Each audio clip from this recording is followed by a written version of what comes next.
All right. Well, good morning, good afternoon, good evening, depending on where you're joining us from. My name is Dr. Robin Howe, and I'm the Vice President of Sarasota University. And thank you for joining us for the November Colloquium that is run by Sarasota University every month. We usually take a slight break in the summer while people are off, but this is something that we do for the whole Montessori community.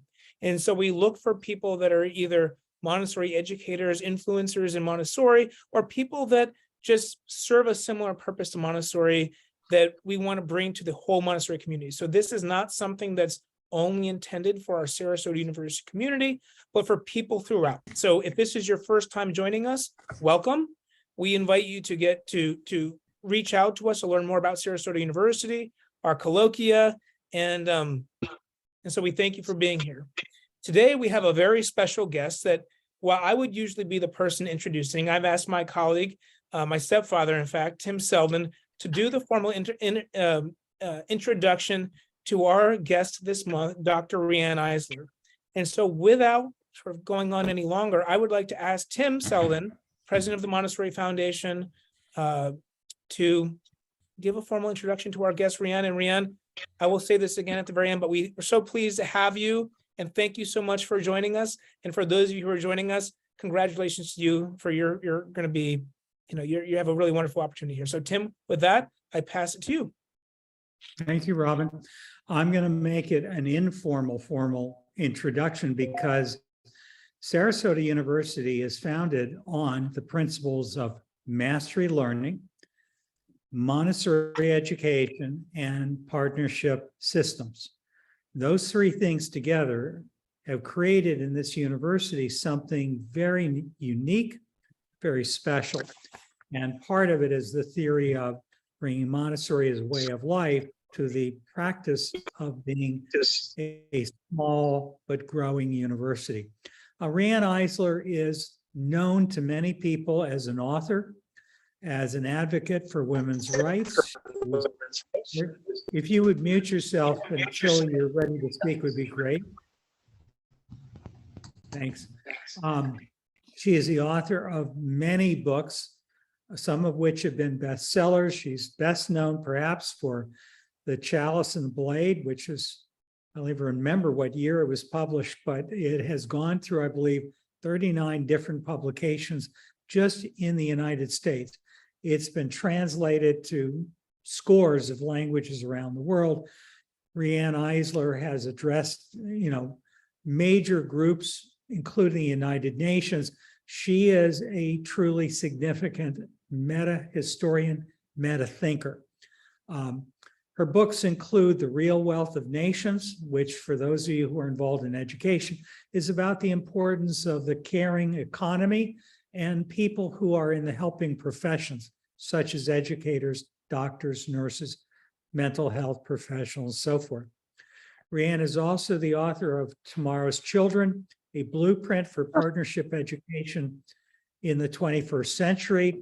Her latest book came out in 2019, called Nurturing Our Humanity.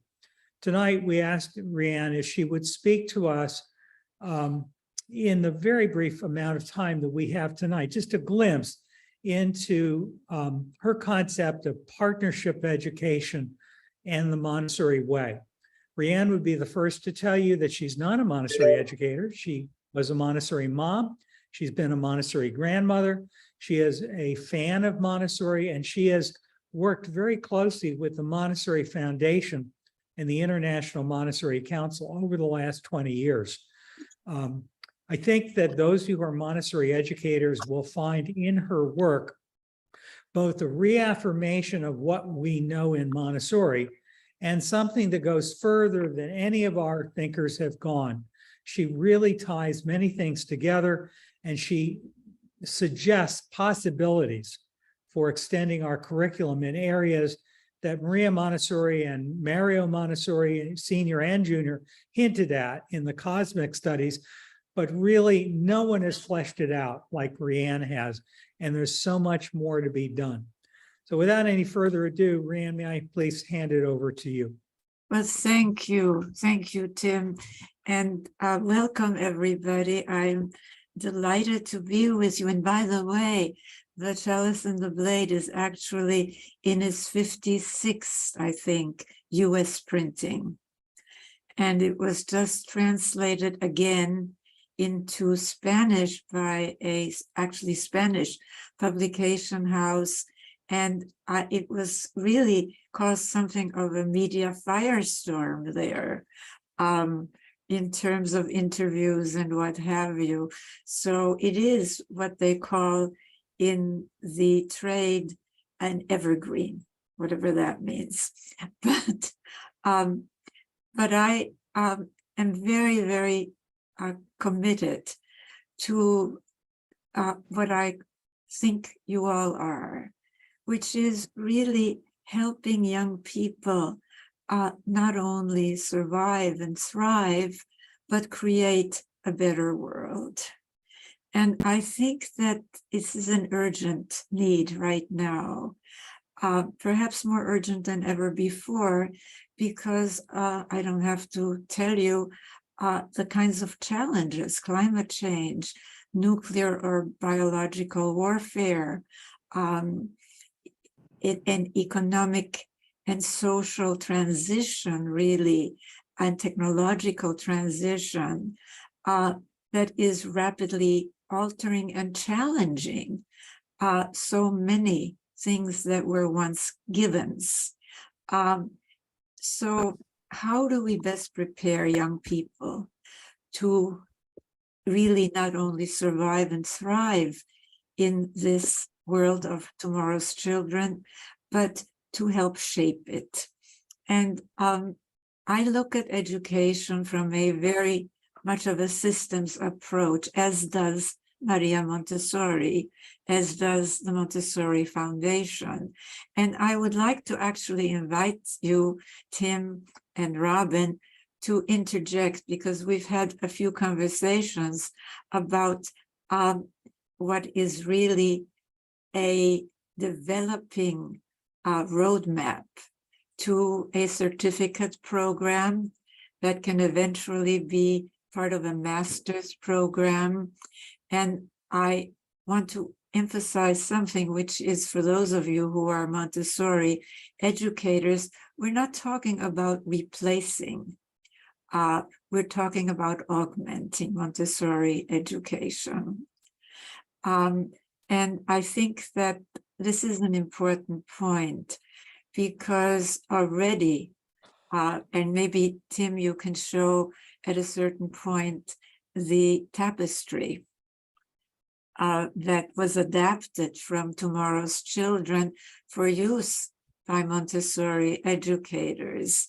But like Maria Montessori, as I said, mine is a systems approach, and it consists really of three elements: partnership process, partnership structure, and yes, partnership content. And as you know, so-called alternative education, except for Montessori, has really emphasized mostly partnership process, how we teach and learn, and to some extent partnership structure, but not the content. And yet we know that we humans live by stories, and that we really need to help young people have access to the newest knowledge that we now have. One of the reasons that The Chalice and the Blade has been such a lasting contribution is because even then there were, and it came in, by the way, Tim, it came out in 1986, which is a long time ago, isn't it? And if you do get the book and you don't have it yet, please get the last printing, because it will have an epilogue, a new epilogue that brings it up to the Trump years. And I wouldn't want you to miss that. But getting back to partnership education in general, our system in many ways in this country and in the world is not preparing young people for the world as it is, much less for the world as it is becoming. And the reason that I think we're talking about a certificate as well as eventually a master's is because of the need to really help young people starting in primary school, but going on to secondary school, and yes, even to college, really have a much more holistic approach.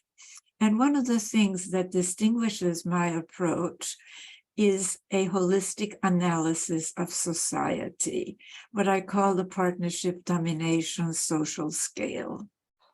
And this is a new epistemology, a new system of classification for societies that no longer marginalizes or ignores the majority of humanity, women and children.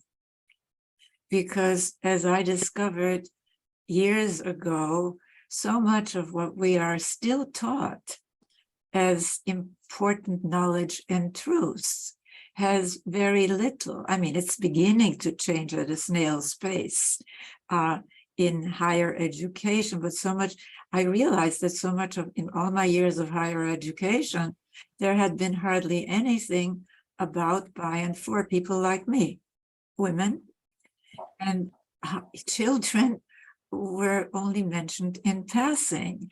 And this is a huge omission in terms of analyzing society, especially, and I'm going to be nonlinear with you here, since neuroscience shows the enormous importance, which I think Montessori educators know, of the first 5 years of a child's life. The first years are critical. And yet, when Biden tried to propose child care, parental leave, etc., women and children were again thrown under the bus, weren't they? It didn't pass. So this is an untenable kind of situation because we know how decisive these years are, but all of education is decisive. And we know that the human brain continues to have the capacity for development all through life. I mean, I'll attest to that. At my age, I'm learning, I'm changing. And I learn a lot from people like you. And I so wish that we could have more of a, I mean, it obviously, if everybody introduced themselves, that would be the end of the session. But I regret that we can't in such a short time. So this approach of taking into account the majority of humanity and also taking into account the whole of our history, including prehistory, which we now have so much new evidence about, not only from archaeology, but even from DNA studies, showing that the original direction of civilization was really more in a partnership direction. And young people need to know this because it is not part of what they are exposed to either in their formal or informal education. But it's much more because education has been so fragmented. I mean, Montessori looks at the whole child and it looks at our whole evolution. But as you will see from the tapestry, I really emphasize a story behind in the vertical threads. Tim, why don't you put up the tapestry? And I am, as I said, being really nonlinear with you about this. but as you can see, there are vertical threads, and there are horizontal threads, and there are cross stitchings. And it is really a tapestry for education. And as I said, it was adapted from this book, which I'm rereading, and I'm marveling at how, I mean, it came out in 2000, but it is so prescient in what it contains. And of course, there are sections that need to be updated, which I would want to be part of the courses and the curriculum of this certificate, so that you can all participate in updating it. But as you can see, actually, the first threads of the story is how the world began. And that certainly is in accordance with Montessori tradition. But when you come to the story of life on Earth, so much new knowledge has been acquired since that first became a thread. And the human story, as I said, has really, really changed, because even as I mentioned, DNA studies show that, for example, in the Balkans, there is a radical change in the DNA in prehistory, which is at the same time as the shift from a generally more of a partnership direction to more of a domination direction. And of course, you have the story of language, the story of mathematics, the story of social, wait a minute. So what does it say here? Of science. Science. Yes, the story of technology. And actually, I am working right now on a new piece on technology, really offering a new system of classification for technology, because it is not only what people in the field call techniques, but it is the human brain and the human hand. These are really our first technologies, and the human imagination. And I think that children need to look at it from that way, because technology is still guided by cultural norms to a very large extent. We at the Center for Partnership Systems just developed a partnership technology toolkit for use by developers of technology. And that's a sort of a sidebar, because I think we need tools to really understand that it isn't technology per se, it is the kinds of ideas, the kinds of values that consciously or unconsciously guide the development and application of technology. But in this tapestry, we're also, of course, interweaving the various areas of knowledge, but not in this siloed way, where, now we're going to stop everything and switch, from geometry to social science, but in a holistic way again. And the cross stitchings, which are really what hold the tapestry together, are very, very important. And the partnership and dominator or domination models, partnership values and ethics, gender balance is part of that, pluralism is part of that, multiculturalism is part of that, and of course, partnership process and structure are also part of that. So we're talking about a very integrated approach to education from the very first and early years of a child's life, all the way through certainly secondary education.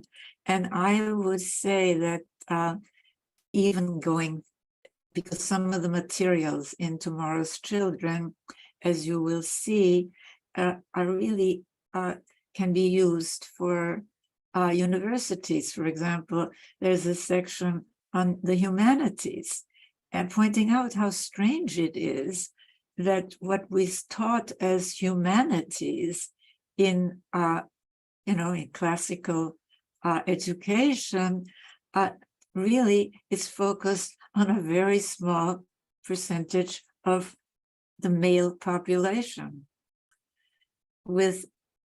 So how is that possible? Why do we call this the humanities? And what do we really need to ask young people that might be relevant to change this view of the humanities? And I think that what I'm going to do is to, if you would like to get rid of the tapestry now, Tim, is to just tell you a little bit about what I have developed in terms of the partnership domination social scale, because that is really fundamental to partnership education. We know that the conventional categories like right, left, religious, secular, Eastern, Western, Northern, Southern, that number one, they don't describe the whole of a social system. They describe a particular aspect of it. Moreover, there have been, if you really think about it, repressive, regressive, violent societies in every one of these categories. So none of them tells us and tells our students what kind of society can really support our yearning for caring connection, our humanity, a more equitable, sustainable, and yes, caring and compassionate future. So if you, however, leave these categories behind, which I did in my research, which is a methodology called the study of relational dynamics, which number one looks at what kinds of relations does a particular society support, and number two, what is the relationship between core components of social systems that interactively, because when you're talking about complex living systems, you really can't understand them in just terms of simple linear causes and effects. You have to look at interactions. What do the major components of social systems, how do they maintain or change the system? And you will be very surprised that the major components, well, you won't be after I've been talking to you for a little, a core difference between the partnership, and it's always a matter of degree, okay? But between the partnership or domination end of the scale is what I would call the structure. Is it authoritarian in the family? Yes, the family. I mean, as I said, this is a holistic analysis. Is it authoritarian in economics, like trickle-down economics, sort of top-down, which it's really domination economics, okay? I mean, think of Chinese emperors or Indian pashas or what have you.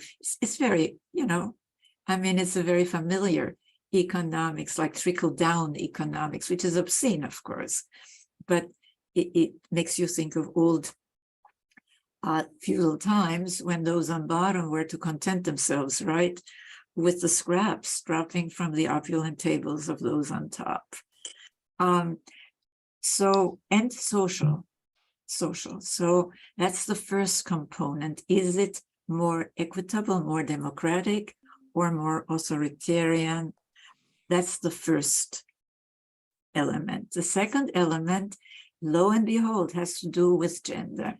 You know, gender is a primary social organizing principle. And we really have been taught to think of it as only a, quote, women's issue, right? And lately, of course, also a men's issue, as if somehow it were separate from what happens in society. But let me tell you that we have inherited from more oriented to the domination end, a gendered system of values. Think about it for a moment, where anything stereotypically has nothing to do with anything inherent in women or men, anything stereotypically in domination systems considered real masculinity, right? Which is, of course, not being like a woman, right? You know, conquest, domination, violence is ranked in social and fiscal priorities over anything stereotypically considered, quote, feminine, like caring, caregiving, and nonviolence. And you see this, don't you? I mean, there's always money for prisons, right? You know, the punitive male head of household. There's always money for weapons wars. I mean, in a world, I'm a Holocaust survivor, and really my research came out of that, by the way. I will tell you about that perhaps in closing, because it came out of questions from my childhood. But somehow, well, as I said, you know, in Biden's proposal, what got cut? The quote, feminine work, right, of caregiving, parenting. I mean, a partnership trend is that more and more men are adopting parenting in the way of mothering almost, you know, because we're so darn stereotyped in our thinking. And we have to understand that to just say that we should have more caring policies and be nicer to each other, we have to excavate, you know, like archaeologists do, and understand that this is something we're taught from day one. You know, when I was growing up, the people would still say in the United States, hope next time it's a boy, right? I mean, and that meant a certain kind of socialization and a certain kind of way of being. So you have gender. You know, is it a rigidly ranking? And consider something for a moment. And I'm spending some time on this because it's so fundamental. If children grow up with a model of our species, really, that links the difference between the female and male form, right? Because they're two basic forms, with either superiority or inferiority, with dominating or being dominated, with being served or serving, they acquire a template. So it's not coincidental that one of the characteristics of societies that orient to the domination system, or cultures or subcultures, is this in-group versus out-group thinking, whether it's based on race, on religion, on ethnicity, on sexual orientation. Doesn't matter. They've got, you know, if you're different, you're either superior or inferior, you either dominate or you're dominated.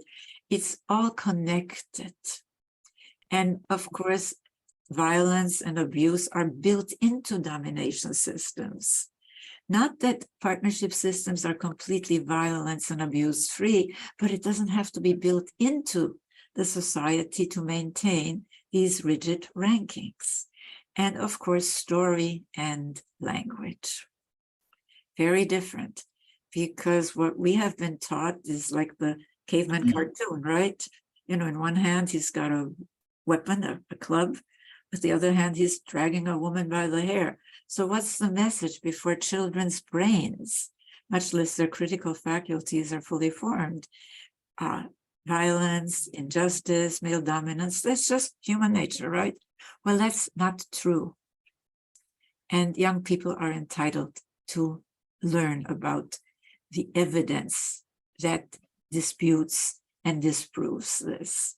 So I have shared a lot of information with you. And I think I promised you I would tell you how I started this research, and then I will stop because I would like to have plenty of time for Tim to chime in and for all of you to really chime in. But, you know, as I said, I was a child refugee with my parents from the Nazis. And from one day to the next, my parents and we became hunted with license to kill because we were born Jewish. Now, we were very lucky, and I won't go into the details. We were able, my parents, my mother managed to get my father back after he was arrested by the Gestapo on Crystal Night. And they managed to purchase an entry permit into Cuba. We were on one of the last ships before the St. Louis. You know, there was a movie made about it, The Voyage of the Damned, you know, about 1,000 Jewish women, men, children who were turned back, not only by Cuba, but by every country in the Western Hemisphere, including the United States. Something that children need to know, that there has been some progress, you know, that the norms have changed, the policies to some extent, not terrifically. Look at what's, you know, how many Americans are still trapped in a subculture, in families, in identifying with those on top, those who are the strongman leaders, right? You know, and by the way, nurturing our humanity, which I think some chapters from it will be part of the the first course that we would like to offer is an overview of what do we mean by partnership education. And that will, of course, include some of what I've been talking about, but it will also include a lot about education and about the contents of tomorrow's children. But to get back to my childhood, and I told you I would be non-linear here with you, these experiences, you know, growing up in the industrial slums of Havana, having to flee, being an outsider, really, they led me to questions that I'm sure many of you have asked at some time in your lives. Does it have to be this way? You know, I mean, whether it's selfish genes or whether it's original sin, it's the same story. I don't, you know, they fight each other, but it's the same story. We're bad. We need to be top-down controlled, right? Rigidly. And I just needed to know whether that was a true story or whether there are alternatives. And if so, what are they? And that led me eventually, you know, not as a child, obviously, to this research and to all these books, which themselves offer a kind of a progression, starting with how did we get here and what are our possibilities for our future, to focusing on economics, to focusing on education, you know, to all, because it's all part of the same thing, isn't it? It's the norms, the values, and yes, it is the paradigm. So we're talking about something I think is essential to help people to see patterns. Pattern recognition is such an important skill for this post-industrial era, isn't it? And I think starting with recognizing the patterns of the partnership domination social scale, it is a gift that I think young people really need to consider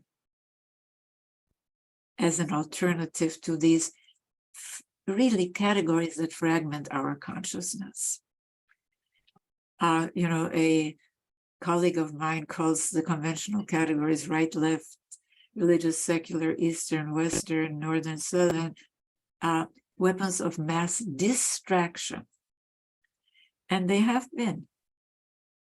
I mean, because our whole education in the mainstream has been to really obscure connect. And this work shows the connections. And something is making a lot of noise, but I'll close with one example of connection. You know that in 2018, Putin radically, substantially reduced the penalty for family violence. So that now, if you hurt or kill a woman, a child, a man, in a family, the penalty under the law is far less than if you hurt or kill a stranger. Why? Because he gets the connection, as do so many of the people really pushing us back, between an authoritarian, rigidly male-dominated, highly punitive, violent family, and an authoritarian, rigidly male-dominated, punitive and violent state. And so I want to help young people to be able to recognize these patterns. And I want the education to be one that is useful, really useful, not only, as I said, for children to survive and thrive, but to build, to join together to build foundations for a more caring, more sustainable, more equitable world. And I'm going to stop.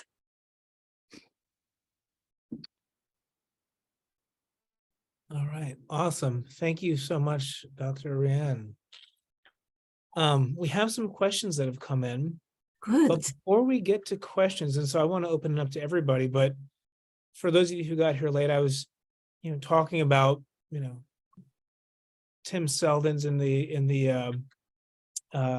Tim Selden and the influence Dr. Eisler has had on the work that Tim's had for his life. And so, Tim, as the co-host moderator, I want to ask you if you have any closing thoughts before we take questions. And one of the questions I'll wait, but do you have any closing thoughts? Because Riane mentioned, I can't remember what question she asked of you in particular, but is there anything you wanted to share, just bring it to closure before we open it up? No, just to add a little bit more context, Riane's work pulls together so many different elements of human society, of our fields of knowledge, our fields of commerce and technology. For example, in the curriculum, a tapestry, which I just uploaded if you want to see it. And by the way, Mark, I spotted the same typo in that version you did and fixed it. Archaeology usually isn't taught in our schools.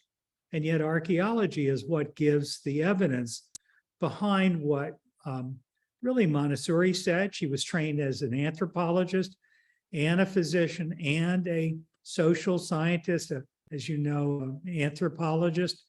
And a lot of what we do has to be seen as looking at human beings in systems of social relationship.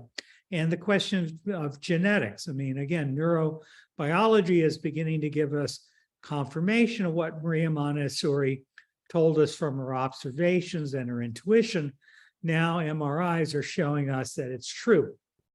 But there are other things that Riane speaks about that I think are really important for Montessorians, such as her late husband, David Loy's work in looking at the true story of Charles Darwin's research and what he wrote and how it was completely misinterpreted by many people outside of the field of hard science to imply the survival of the fittest when it comes to human beings, as opposed to what Darwin really believed, which was humans' primary survival characteristic, our adaptation, is our ability to love and care for each other, because it takes so long for human infants to be able to survive without constant care, because people who are injured, we know from the archaeological evidence, were cared for and healed. We know that from the burial records that there is a caring that we don't see in other animals. And it doesn't mean that other animals don't care either. It's just we know that our understanding is incomplete. And there's so much more. And so for me, this is a way of understanding what Maria Montessori was trying to say to us. And it's a way of because everything she writes is so meticulously documented, right down to the original source material, it suggests the possibility of going down those strands and building better lessons in the area of what we might call cultural literacy, how children can understand the foundational questions of is human nature to be violent or selfish? Are wars inevitable? What really are human beings capable of, and how can we work together? All right. Thank you, Tim. All right. So with that, we have a couple questions that were posted on the chat. So I'm actually going to call, and then Maha, I do see your hand too. And then I want to open it up. We have two hands raised. So I'm going to open it up to those of you that are asking the question. So Dr. McCreary, you asked a question. So I'll just let you, rather than me reading it, why don't you just, it's a small enough group. Why don't you ask your question? Well, thank you. I'm an interloper here, but I find all of the key terminology very stimulating. But apart from the obvious processes and development, I just wonder, how does Montessori, the evolving Montessori paradigm, understand the teleology of this process? Where is it going? If it's going to peace, we know we can't have peace without justice. If it's going to justice, we can't have that without unity of peoples. If we're going to unity, we can't have that without equity. And equity emerges from oneness. Everything is a fraction of one. We can't have equity without oneness. So how does the Montessori paradigm, where is the teleological direction then? And I'm going to ask you to answer that, Tim, because it is specific to Montessori. Well, it is specific to Montessori, but I think almost everyone here who is involved with Montessori has a thought. So I'm going to call on Dr. Lindsay Pollack, who's the head of the Montessori Social Justice Committee, and see if, Lindsay, if you'd like to chime in with your own thoughts. Oh, thank you, Tim. I think that in finding unity among all people, if I understand your question correctly, Montessori finds the interconnectedness of all people and all creation. I used to drive my science teacher crazy because my mantra is everything is everything is everything, and everyone is everyone. So the idea that we are all created from the same stardust, that we are all interconnected, that we are no more or less than the person with whom we are walking side by side, and that we are creating a system and a world where we appreciate and honor the diversity of each person and the unique gift that every particle brings to the oneness of all.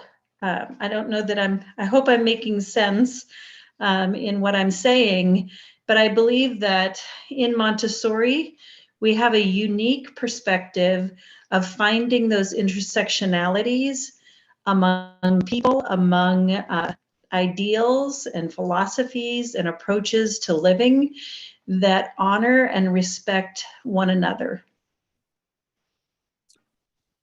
I would just chime in that what I think about Montessori is it's nothing new under the sun. It's all been said or done by someone before. But what I appreciate about both Riane's work and Maria Montessori's work is not their uniqueness, but that they were really designed to be replicable, adaptable, effective, sustainable systems. And it's that systems design in Montessori that allows it to exist in tens of thousands of Montessori schools, big and small, public and charter and private and for-profit and nonprofit, all around the world from infancy through high school. And the fact that it's really based on its foundation is scientific research. In other words, what makes us human? How do humans learn? And how can we continue to be informed by research that is not biased by the traditions of the past, but keeps looking at each child and the way children grow as unique, as universe of one, as Eric Erickson used to say. May I thank you with a comment? As I listen to the Montessori perspective, and also so thankful to hear Riane Eisler after all these years. I'm very happy to see your face. It seems to me that these two together are putting the individual and the social system, the microcosm and the macrocosm, helping each other, which I'm sure she would understand, is tikkun olam, tikkun hanefesh. We heal the world as we heal each individual soul into its wholeness. Thank you. Beautifully said, Doctor. Thank you. Thank you. Robin, back to you. Yeah, so Dr. Norman had a second question, and then I have a couple more hands, but Dr. Lorenz, again, rather than me just reading their questions, I'd rather you have the opportunity to speak with Dr. Eisler. Thank you, Robin. Dr. Eisler, thank you so much for your conversation with us today. My question is in the chat window so everyone can read it, but I'll read it out loud because I think it, I want to edit just a bit, but I said, given Montessori education is peace-oriented and humanistic, what is your perspective on how we can support your efforts using the partnership methodologies as we face this current future threat on peace raising of the next generation when our current nation is polarized? And I might add, I think you have an amazing perspective because of your survivorship from the Holocaust, because certainly as we have heard through social media, albeit discounted through efforts of respectable journalism, there have been likened comments and conversations and history demonstrated here in the United States similar to World War II individuals. And that has created the polarization. And yet we as Montessori educators focus on peace education, and Dr. McCrary's value system as she built the pyramid of Montessori. I would love to hear your perspective on the polarization of this country and how we move it forward. I'm not sure if you're asking me or Dr. McCrary. I'm asking you. Okay. Look, my research is very action-oriented, and education has to be action-oriented, I think. But I have identified 4 cornerstones that really address this polarization, looking at root causes. And unfortunately, while modern progressive movements have all challenged the tradition of domination, you know, whether it was the so-called rights of man movement or the abolitionist movement or the feminist movement. You know, it was always the divinely ordained right to control, to dominate, right? And so on. It's only very recently that we've been talking about the pandemic of violence against women and children, which is crazy. I mean, it's just absolutely nuts because it's the majority of humanity. So the four cornerstones. And furthermore, those males that you speak about are born from every mother's womb. No. Well, but you know, if you can't trust your mother, I mean, Eve, you know, the stories are so perfect, aren't they, in terms of maintaining this polarization. But I think that if you address the four cornerstones, you're addressing the polarization, and it isn't a short-term thing. Childhood, I mean, starting in nominator families, you have children who go into denial about what the pain that's being caused to them by their caregivers, and they deflect it against the out group. So really, if we don't address that, okay, if we don't shift to what we today call authoritative rather than authoritarian and violent caregiving, we're missing the boat, because these people keep replicating. I mean, and it's not coincidentally that the regressions, I mean, the massive regressions happen in cultures or subcultures where childhood, gender. I mean, there have been studies, I don't want to take all this time, but there have been studies about people who voted for the strongman Trump, right? And connected with gender and connected with childhood that have not been publicized, but that children really need to understand exist. Okay. And of course, we're talking about economic rewards. What do we reward? What do we fund? And we're talking about story and language. So I don't see it as hopeless, but I think that if a generation or enough members of a generation in their education learn about these interventions, for example, we have hope, grounded in research, grounded in spiritual and humanistic values. And I wish that I could prescribe, you know, something in pill form, you know, in tablet form, but I can't. I mean, it is really changing the paradigm, changing the consciousness. That's how it begins. Thank you. All right, so I have at least one more hand up. Maha, you know, there are really great comments coming in, so please read the comments as you go. Maha, if you're willing to. Yes, hi. Just, comment, and just Dr. Eisler, it's very, it's very sad listening to what happened to you as a child refugee, a Jewish child refugee, and how countries denying the entry of people that are absolutely helpless. So what is sad, the same thing is happening now as we speak. People coming from Africa, people coming from the Middle East, and Coast Guard guards are watching people drowning. And actually, they are drowning them. I've seen videos, the Coast Guard guards are really drowning people so that they don't enter the country. So we are facing with the same problem.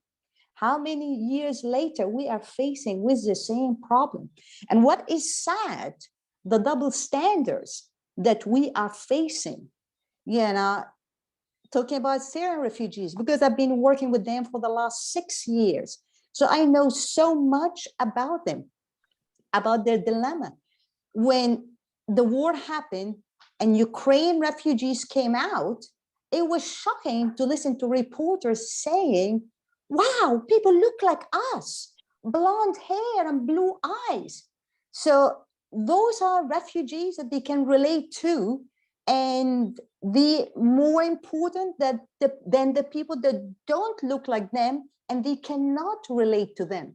So we are facing a huge problem here, double standards, that it's very upsetting. Maybe I feel it more because I belong to that world, so I can see things from a very different perspective.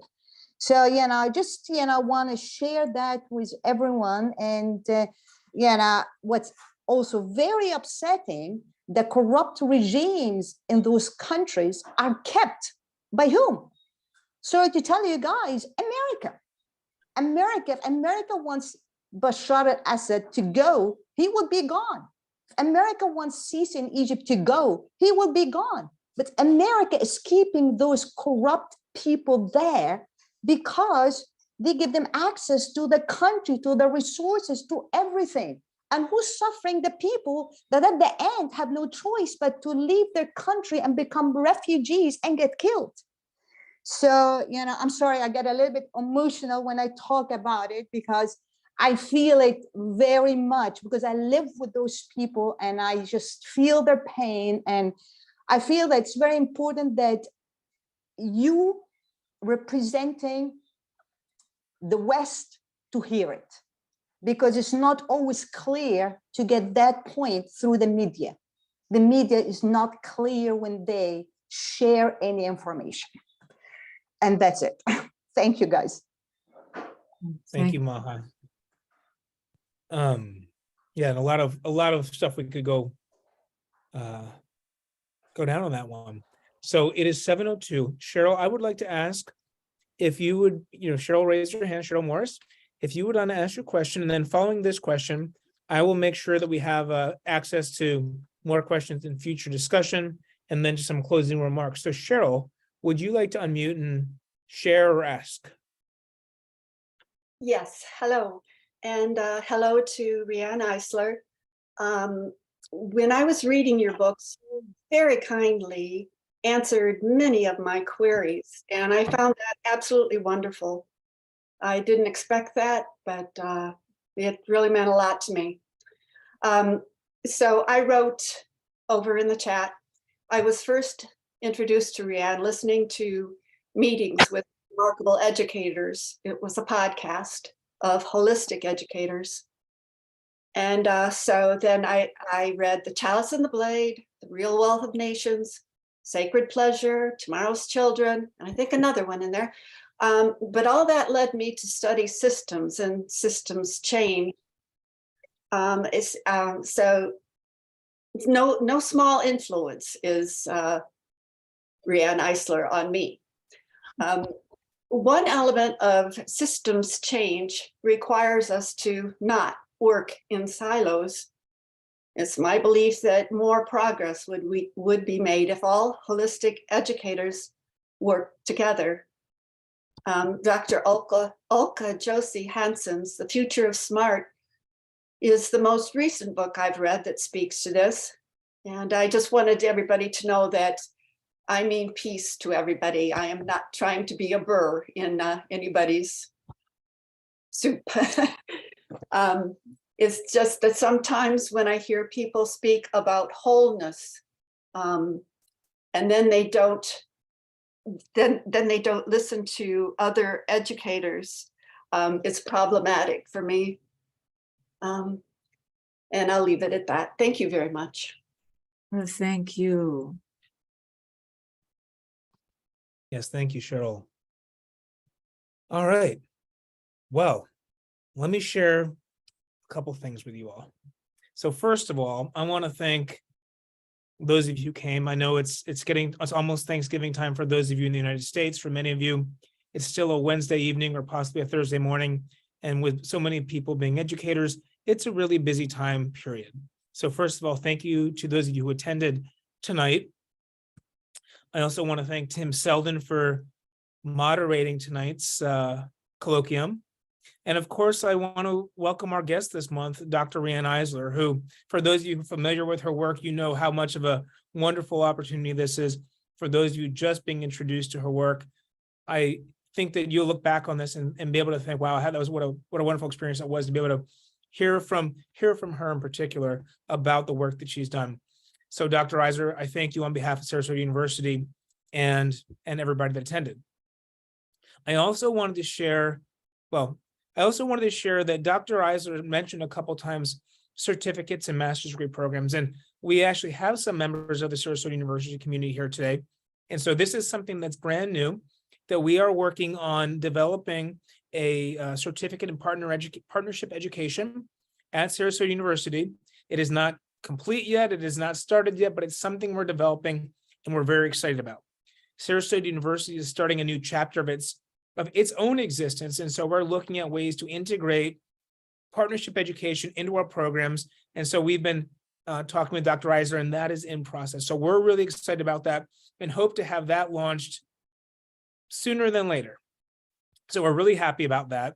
And the last thing I wanted to say is, again, that I mentioned earlier that this colloquium is something that's offered by Sarasota University. And it's not only open to members of the community or to Montessorians, but it's something that's meant to engage people in the community, period, in interesting and important conversations. So please, if you haven't done this, but if you've never been before, please share it. Please keep an eye out for it. And we're just really appreciative of those of you who are coming. So with that, I want to just open it up one more time. If anybody wants to share any closing remarks, Tim, if you want to share anything, Riane, if you want to share anything. But with that, I'm sort of finished. And again, I just want to thank you all for joining. And please keep an eye out for more information on the partnership programs that we're looking to develop, and just learn more about Sarasota University. I think we would just close by first off thanking you for inviting Riane. I know that all of us on the board were very pleased that she was willing to make time. We thank all of you for coming. Riane has just completed a first 8-week course with the Montessori Foundation Center for Montessori Leadership. And in the new year, hopefully in early 2023, I believe January, we'll start another course based around her book, Tomorrow's Children, and we'll design it so that hopefully, if the certificate is organized, that course will be designed to be the first piece of that certificate. But that certificate does not yet exist. So if you're interested in learning more, just follow the Montessori Foundation's Facebook page or website, or join our mailing list, and we will be letting you know when enrollment opens in that course, doing a deep dive into Tomorrow's Children, partnership education in the 21st, blueprint for partnership education in the 21st century, and the Montessori way in early 2023. And I also just put my email there. So if you're interested in learning more about those things, or just sort of getting on a list so you can keep up with it, I'm putting my email there, and also keep an eye out for the Sarasota University website. So with that, folks, I wish you all a happy evening, a good day. For those of you that celebrate, I wish you a happy Thanksgiving week coming up. And for those of you who don't, I wish you a great week, period. So with that, again, Dr. Eisler, thank you so much. Well, it's my pleasure. And I look forward to seeing some of you online in the course, and if the certificate moves forward in the program. So I also want to thank you, Robin, and always Tim, who is just a wonderful friend and colleague. And I thank all of you for coming. I learn from you every time. Thank you. Thank you. Good night, everyone. Thank you, Robin. Thank you, Tim. Thank you, Riane. We'll talk soon. Yes. Bye-bye.